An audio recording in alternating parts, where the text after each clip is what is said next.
වලට එනවා නාට්‍ය වලින් ප්‍රශ්නයක්. මේ ਵਿਚාරය පහසුවෙන්ම ගොඩදාගන්නේ කොහොමද? මහත් ව්‍යසනයක් අවසානයේ එනවා කියලා. මේ පාස් පේජස් දිහා බැලුවාම නාට්‍ය ප්‍රශ්න ඇතුලේ හැම ප්‍රශ්නයක්ම එකම වගේ. ගන්න ප්‍රශ්න කෑල්ලෙන් කෑල්ල කඩාගත්තට පස්සේ ඔයාලට පේනේවි මේ ඔයා දන්න දෙයක් අහන්නේ ගොඩක් වෙලා ගන්නවා. එතකොට එතනදී නිරූපණය වෙන ස්වර්ණ තිලකයි. නාට්‍ය පිටපතේ ඉන්න ස්වර්ණ මේ නාට්‍ය කියවගෙන යද්දි විතර අපි ඔළුවේ අවස්ථා ටික නැවෙනවනේ. දැන් ඔයාලා උඩ උස්සලා පොළවේ ගහලා මරලා දාන සීන් එක. ඔන්න ඔය දේවල් කියවනකොට ගුරුතුමා පරණලක් වගේ අරලා. ගල් ටබක් සේනස් වෙනවා අපේ. ඇදුරි දුවද පක්කචේද දන්නවද ඔයාලා? සක්කියක් ගහනවා කියන්නේ අපි පොඩ්ඩක් දන්න බව වෙන්නනවා. චණ්ඩමාරුතයකින් මුළුර මහා සමුද්‍ර ජලය කැළඹුණු නිසල ඌවා ලෙසට ආලියන. මේ තාලෙට මේ සූත්‍ර ධර්මයට ලස්සනට කියවනවා මම. මැක්ස්වෙල් ගානක් හදනවා කියන්නේ ටක් ටක් ටක් ටක් ටක් ටක් ටක් ස්ටෙප් ටික හදාගෙන ඇවිල්ලා මේ මම ස්ටෙප් ටික පෙන්නුවා. මෙන්න මගේ උත්තරේ මම පෙන්නලා තින්නේ. අර සාහිත්‍ය පේපර් එකේ රසවින්දනයේ ලිව්වට පස්සේ අපි දන්නවා අපිට විචාර තෝර ගැනීමක් සිද්ධ කරන්න වෙනවා. එතකොට 2 3 4 5 6 7 කියන විචාරත් එක්ක 8 වෙනි විචාරයේ විදිහට ඔයාලට එනවා නාට්‍ය වලින් ප්‍රශ්නයක්. මේ විචාරය පහසුවෙන්ම ගොඩදාගන්නේ කොහොමද? ඒකට අපිට පුළුවන් පාස් පේපර් දිහා පොඩ්ඩක් බලන්න. එතන පොඩ්ඩක් කතා කරගෙන ගියොත් 2019 දී අහලා තියෙනවා නාට්‍යෝචිත අවස්ථා මතු කරලා සංකීර්ණ මානව චිත්ත වේග නිරූපණය කරේ කොහොමද කියලා. ඊළඟට 2020 දිහාට යද්දී සාම්ප්‍රදායික චින්තනයෙන් මිදිලා මූලාශ්‍රය ඉක්මවා යන්න නාට්‍යකරුව මොන වගේ දේවල්ද කරේ කියලා අහනවා. ඒක නාට්‍ය තුලින් පේන්නේ කොහොමද කියලා අහනවා. 2021 දී අහනවා සිතැඟි පාසෙට ගොදුරු වෙලා මිනිස්සයා නොයෙක් ව්‍යසනවන්ට ලක් වෙනවා කියලා. අපි නිකන් මාතෘකා ටික බලාගෙන යමු. 22 දී මූලාශ්‍රයෙන් නිරූපිත ස්වර්ණ තිලකා චරිතය කෙරෙහි සරත් චන්ද්‍ර හෙලන්නේ මානවවාදී දෘෂ්ටියල්ලු. ඊට පස්සේ 24 දී අහනවා ආචාර්ය ශිෂ්‍ය දෙපාර්ශවයේ අභිමතාර්ථ සපුර ගන්න ගිහිල්ලා මහත් ව්‍යසනයක් අවසානයේ එනවා කියලා. මේ පාස් පේපර්ස් දිහා බැලුවහම නාට්‍ය ප්‍රශ්න ඇතුලේ හැම ප්‍රශ්නයක්ම එකම වගේ. සමහර වෙලාවට අහලා තියෙනවා මූලාශ්‍රයෙන් නාට්‍ය වෙනස් වෙන්නේ කොහොමද? අනිත් තැන්වල මනුස්සයා තමන්ගේ ආසාවන් වලට ගොදුරු වෙලා අවසානයේ දුකට විනාශයට පත් වෙනවා කියලා තියෙනවා. ඔන්න ඔය දේ පෙන්න ගන්න තමයි ඕන. එතකොට දැන් මේ ප්‍රශ්න දැක්කහම මුලින්ම අඳුර ගන්න බෑනේ. ඔයාලට වචන හිතා ගන්න බැරුව සමහර වෙලාවට ලොක් වෙනවා. ඒ වෙලාවට ප්‍රශ්නය හොඳට බලන්න. ප්‍රශ්නය බලලා ප්‍රශ්නේ කෑල්ලෙන් කෑල්ල කඩා ගන්න. ප්‍රශ්න කෑල්ලෙන් කෑල්ල කඩාගත්තට පස්සේ ඔයාට පෙනේවි මේ ඔයා දන්න දෙයක් අහන්නේ. ගොඩක් වෙලාවට උද්දාලගේ චරිතය මොන වගේද? එතකොට උද්දාල තමන්ගේ අභිමතාර්ථ ටික අමතක කරලා වෙනත් අරමුණක් පසුපස ගිහිල්ලා ඔහුට සිද්ධ වුණේ කුමක්ද? මෙන්න මේ ටික කරකව නාට්‍යයේ අහනවා. පොඩක් කතා කරොත් මූලාශ්‍රයෙන් කොහොමද නාට්‍ය පිටපත වෙනස් වෙන්නේ? මූලාශ්‍රයේදී ඔයා කොහොමත් සද්ධර්මා ලංකාරේදී ස්වර්ණ තිලකා කතාවස්තුව ඉගෙන ගන්නවා. එතකොට එතනදී නිරූපණය වෙන ස්වර්ණ තිලකයි නාට්‍ය පිටපතේ ඉන්න ස්වර්ණ තිලකකයි වෙනස්කම් ටිකක් දැක ගන්න පුළුවන්. දැන් බණ කතාව ඉන්න ස්වර්ණ තිලකන උද්දාලව දැහැ ගන්න බලාගෙන තමයි යන්නේ. හැබැයි නාට්‍යයේ ඉන්න ස්වර්ණ තිලක මග වැරදිලා තමයි ඔන්න ශිෂ්‍යයෝ ඉන්න තැනට එන්නේ. ඔන්න ওই විදිහේ වෙනස්කම් අපිට දැක ගන්න පුළුවන්. ඔයා ඒ වගේ ප්‍රශ්නයක් ලියද්දි කියන්න ඕන එදිරිවීර සරච්චන්ද්‍රයන්ට අවශ්‍ය වුණා ස්වර්ණ තිලකා කෙරෙහි හෙල්ලා තියෙන දෘෂ්ටිය වෙනස් කරන්න. ස්ත්‍රිය ගියේ තමන්ගේ අභිමතාර්ථය සාධනය කරගන්නම නෙවෙයි. මෙන්න පුරුෂයාගේ පැත්තෙත් වැරද්දක් තියෙනවා කියලා පෙන්වන්න එදිරිවීර සරච්චන්ද්‍රයන් උත්සාහ කරා. කොහොම නමුත් මේ නාට්‍ය ප්‍රශ්නය උද්දෘත 5ක් 6ක් හොඳට පාඩම් කරගෙන ගියොත් මේ උද්දෘත 5-6න් ඔයාට ඕන ප්‍රශ්නයකට මේක ගැට ගහ ගන්න පුළුවන්. ඒ කොහොමද? ඊට කලින් කියලින්නම් දැන් විචාරයක් ලියද්දී උද්දෘත 4ක්වත් අවමය තියෙන්න ඕන. ඊට අමතරව ඔයාගේ උත්තරේ සාධනය කරද්දී උද්දෘත 6ක් 7ක් 8ක් සමහර ළමයි ඉන්නවා උද්දෘත 12ක් වගේ ලියන ළමයි. මේ උද්දෘත ප්‍රමාණය කොච්චර භාවිත කරත් කමක් නැහැ. හැබැයි අනිවාර්ය උද්දෘත 4ක් ඔයා ලබා දීලා තියෙන්න ඕනේ. මොකද උද්දෘත වෙනුවෙන් ලකුණු පිරිනමන හින්දා. හරි. අපි කතා කරගෙන යමු. දැන් මේ තියෙන නාට්‍ය පිටපත ආරම්භ වෙන්නේ කොහොමද? නාට්‍යයේ අංක ගණනාවක් ගලාගෙන යනවා. ඔහොම ගලාගෙන යද්දී පළවෙනියටම මේ නාට්‍ය ආරම්භ වෙනවා මෙන්න මේ විදිහකට.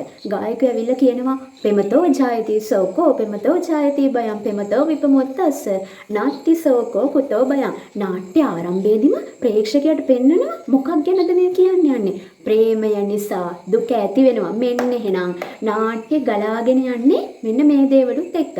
සරච්චන්ද්‍ර මහත්තයා පොඩි කපටි වැඩකුත් නෙවෙයි. ඔහුගේ දක්ෂතාවය භාවිතා කරලා මෙන්න මේ බණ කියද්දී අපි පාවිච්චි කරන ගාත තමන්ගේ නාට්‍ය පිටපතට දාගෙන තියෙනවා.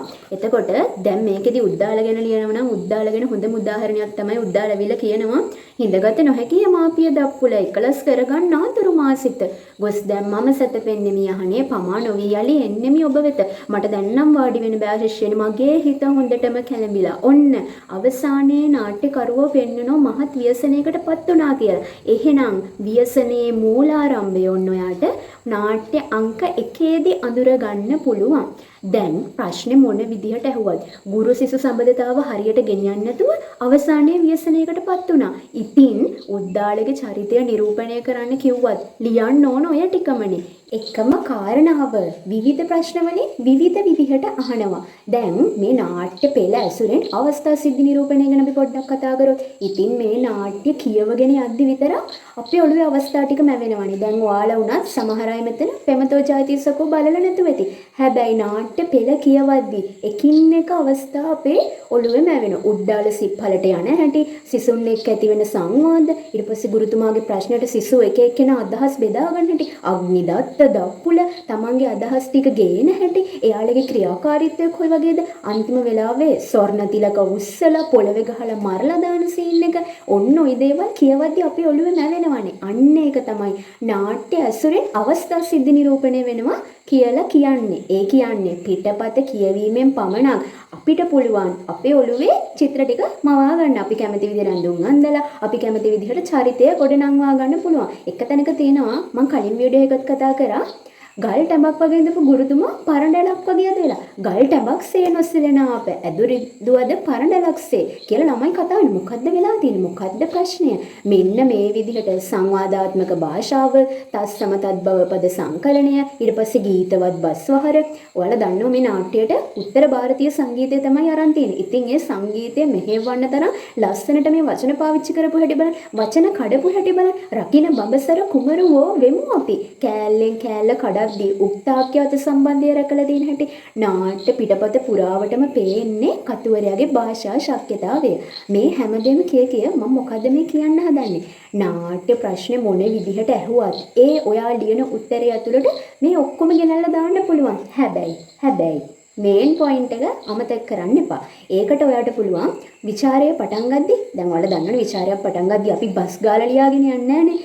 පොඩි ඉන්ට්‍රොඩක්ෂන් එකක් පොඩි හැඳින්වීමක් භාවිත කරන මේ හැඳින්වීමේදී කියන්න පුළුවන් මෙන්න පෙමතෝ ජාතිසකෝ කාගේද සරච්චන්ද්‍ර මහත්තයාගේ මොන අවුරුද්දද ලියුවේ එතකොට ඕනනම් මේක මොන සංගීතය භාවිතා කරලාද ලියුවේ කියලා පොඩි හැඳින්වීමක් කරන් හැඳින්වීම ඉවර වෙන තැනට ප්‍රශ්න ගෙනහිල්ලා තියන්න.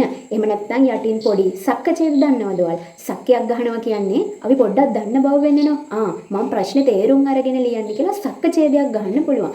හැම විචාරකටම භාවිත කරන්න පුළුවන් උද්දෘත ටිකක් දැන් මම හොයලා දුන්නා තින් දැන් මෙච්චර කල් ගොඩාක් වැඩ කරපු ළමයි නෙවෙයි කොහොම හරි මේක ගොඩ දාගන්න කියලා හිතාගෙන හදිස්සිය මේ වීඩියෝ එක බැලුවොත් එයාට නාට්‍ය ප්‍රශ්න මෙන්න මේ විදිහට ගොඩ දාගන්න පුළුවන්.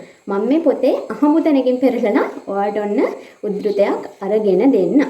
මෙන්න බලන්න මම පෙරලිච්ච තැන ඔන්න උද්දාල ඉන්නවා. උද්දාල කියන්නේ හොඳට ඉගෙන ගනිපු හොඳ බ්‍රාහ්මණයෙක්. මෙයාට ඉන්දියා ශිෂ්‍යයෝ පිරිසක්. මේ ශිෂ්‍යයෝත් ගුරුතුමාගෙන් ඉගෙනගෙන ගුරුතුමාගේ මාර්ගෙම යනවා.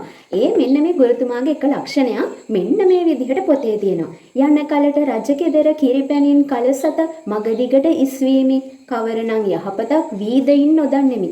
කලින් ගුරුතුමා රජකෙදරට එවද්දී කිරි කල 7ක් පාර දෙපස්සේ ඔන්න ඉහලා තමයි යන්නේ. හිතන්නකෝ මේ ගුරුතුමාගේ තිබ්බ දැක්ම. ඇයි එහෙම ඉන්නේ? හදිසියේ කාන්තාවක් දැක්කොත් ඒ තරම් මේ බ්‍රාහ්මීය මතවල තිවිච්ච දේවල් තමයි නාට්‍ය පෙළට ගෙනල්ලා තියෙන්නේ. නාට්‍ය පෙළට මූලාශ්‍රය උනේ මොකද්ද? සද්ධර්මාලංකාරය. හරිද? එතකොට මෙන්න මේ පොයින්ට් එක ගෙනල්ලා පෙන්නලා උද්දාලගේ චරිතය කලින් පැවති ස්වරූපය. දැන් වෙනකොට උද්දාලගේ චරිතය වෙනස් වෙමින් යන ආකාරය. ඔහු ඒවා ප්‍රශ්න කරන විදිහ. ඒක පොතට ගෙනල්ලා තියෙන විදිය, ඒ කියන්නේ නාට්‍ය පෙළට අසුරලා තියෙන විදිය ඔන්න අපිට කතා කරන්න පුළුවන්.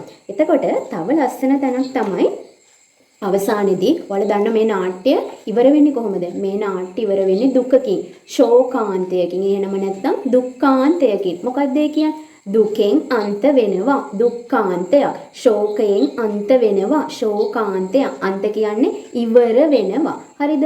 දැන් ඔන්න ශිෂ්‍යෝ ටික එකතු වෙලා ළමයි ඔන්න කොහොම හරි ස්වර්ණ තිලකාව ඇතාට යොමු කරලා ඇතාලව ස්වර්ණ තිලකාව මරලා දානවා. උද්දාලට මේක දරා ගන්න බෑ. උද්දාල ගොඩක් දුකින් ඇවිල්ලා දැනගන්නවා මගේම ශිෂ්‍යෝ තමයි මේක කරේ කියලා. උද්දාලට දරා ගන්න බෑ. එයාගේ මනස විකෘති වෙලා කරන්න කියන්නේ මොකක්ද කියලා හිතා ගන්න බැරි වෙනවා. තමන්ගෙන් ඉගෙන ගනිපු ළමයි පාපී ක්‍රියාව සිද්ධ කරලා මා ඉගැන්වූ සීලයද ඔබ පිළිපදින්නේ සිසුනි මෙලෙසට.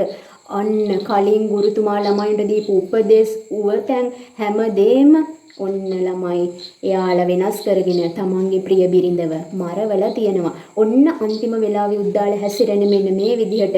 සෑය පිට පැන්නේ ඇයගේ එකම ගින්නට පුද කරන්නට එකමාළු ගොඩ වී දැවෙන්නට සැනසුමකී ඔහුට ළමයි මේ ලෝකේ තවත් මට මගේ ප්‍රිය බිරිඳ ස්වර්ණ තිලක නැතුව ජීවත් වෙනවට වඩා ඇගේ සායයටම පැණි ඇගේ සෑයටම පැනලා මැරෙන්නේ කොහොඳයි කියලා ඔන්න උද්දාල හිතා ගන්නවා. ඉතින් අවසානයේ මොකක්ද උනේ? උද්දාල ව්‍යසනයටපත් වුණා. බලන්න අවුරුදු 3ක් මහලා තියෙන එකම දේ. උද්දාලගේ චරිතේ උද්දාල ව්‍යසනයටපත් උනේ කොහොමද? කොහොමද ව්‍යසනයටපත් උනේ? සිතැඟි පාසට ගොදුරු වී සිත කියන දේවල් අහලා සිතේ ආශාවන් පසුපස හඹා ගිය නිසායි උද්දාල විනාශයටපත් උනේ. හරිද?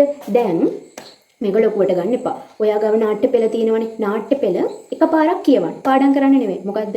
නාට්‍ය පෙළ එකපාරක් කියවනවා. නාට්‍ය පළවෙනි අංකය ඔන්න පටන් ගත්තා. ශිෂ්‍යයෝ ආවා. ඊට පස්සේ ලස්සන යෝන් කාන්තාවක් තාත්තත් එක්ක ඔන්න ඇවිල්ලා තියෙනවා. සිප්පලට උද්දාල එනවා. උද්දාල වශී වෙනවා. ඊට පස්සේ මේ දෙන විවාහ දිවියක් ගත කරනවා. ගත නොවීද සාරමසක් ඇදුරින්දු සඳ සාර මාසයක විවාහ ජීවිතය ගෙයසට වෙලා වුණු උද්දාල ගෙවනවා. ඊට පස්සේ යන්නේ නැද්ද කියලා අහනවා. මේ දෙන්න අතර බිරිඳයි ස්වාමි පුරුෂය අතර ගොඩනැගිච්ච සම්බන්ධතාවය. ඊට පස්සේ උද්දාල සිප්පලට ගිය වෙලේ සිසුන්ගේ ක්‍රියාමාර්ගය අන්තිමට ස්වර්ණ තිලකම් මැරිලා යන හැටි ඔන්න ওই ටිකක් එකපාරක් කියවන්න. හරි. ඔයා රිලැක්ස් කියවුවා. ඊට පස්සේ ඔයා පොඩි හැඳින්වීමක් හදාගන්න. ඒ කියන්නේ නාට්‍ය ප්‍රශ්නව කරනවා. මොන ප්‍රශ්නාවක් ඒ හැඳින්වීම තමයි ඔයා පාවිච්චි කරන්නේ. හරිනේ.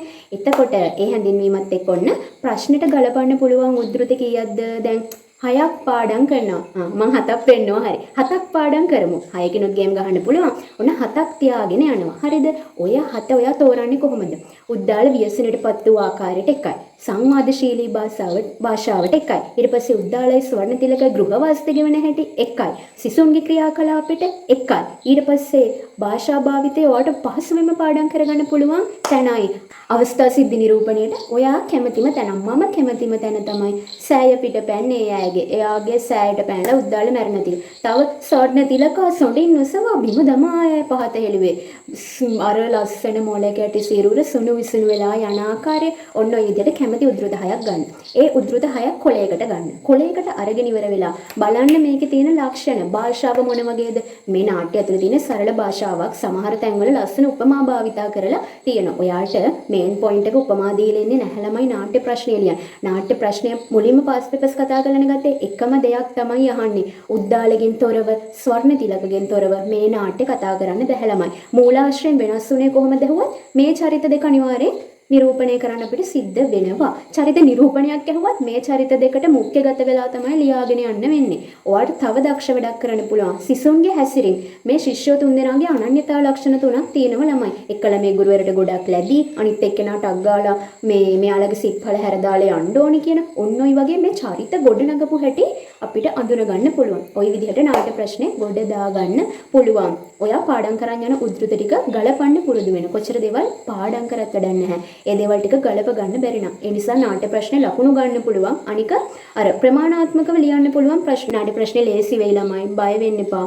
ඔයා රෙඩි වෙලා යන්න මෙන්න මේ දෙකට. මූලාශ්‍රයෙන් වෙනස් වෙච්ච දේවල් මොනවාද? අනිත් එක චරිතය නිරූපණය කරලා තියෙන්නේ කොහොමද? ඔය නිරූපණය කරව චරිතය අසුරෙන් තමයි ඕනම ප්‍රශ්නයක් ලියන්නේ. ඉතින් ළමයි මහත් ව්‍යසනයකටපත් වෙන්න නම් චරිත වෙනස් වෙන්න ඕනනේ. නාට්‍ය ගලාගෙන යන්න නම් චරිත හොඳට ගලාගෙන යන්න ඕන. අවස්ථා සිද්ධි නිරූපණය ටික හැඩවෙන්න නම් චරිත හොඳට ගලාගෙන යන්න ඕන. චරිත වලින් තොරව ළමයි නව කතාවක් කියන්නෙත් නැහැ, කෙටි කතාවක් කියන්නෙත් නැහැ, නාට්‍යයක් කියන්නෙත් නැහැ. ඉතින් ඔන්න මේ නාට්‍ය ඇතුලේ තියෙන හොඳම පොයින්ට් එක තමයි මොකද?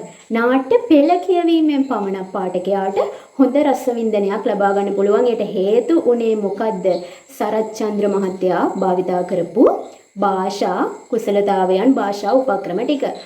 තව දෙයක් විචාරයක් ලියද්දී ඔයා දැන් රසවින්දනයක් හරි ඊට පස්සේ ඔයාගේ විචාරේ හරි මහතා ඒ වගේ දේවල් පාවිච්චි කරන්න ඕනේ නැහැ. මොකද අපි මේක විචාරයනේ. දැන් මම කියනකොට කියනවා අපි ඒ ගෞරවය එතුමන්ට දෙනවා වගේම ලියනකොට ඔයා ඉදිරිවිර සරච්චන්ද්‍ර මහතා, මාර්ටින් වික්‍රමසිංහ මහතා, ඊට පස්සේ කවියෙක් ගැන ලියනවා කුඩලිගම මහතා, විමල් දිසානායක මහතා එහෙම ලියන්න ඕනේ නැහැ. නිකම්ම විමල් දිසානායක. ඕනනම් ගෞරවයක් දෙන්න කවියා. මෙන්න මේ කවියා. මෙන්න මේ නාට්‍යකරුවා. මෙන්න මේ නාට්‍ය පෙළ රචකයා. අපි විචාරයන්නේ කරන්නේ. කියන්නේ අපි මේකේ තියෙන හොඳ නොහොඳ ඉස්මතු කරලා පෙන්නනවා. එහෙම අර නිකන් මැක්ස්වෙල් ගානක් හදනවා කියන්නේ ටක් ටක් ටක් ටක් ටක් ටක් ටක් ස්ටෙප් ටික හදාගෙන ඇවිල්ලා මේ මම ස්ටෙප් ටික පෙන්නුවා. මෙන්න මගේ උත්තරේ බම් පෙන්නලා තින්නේ.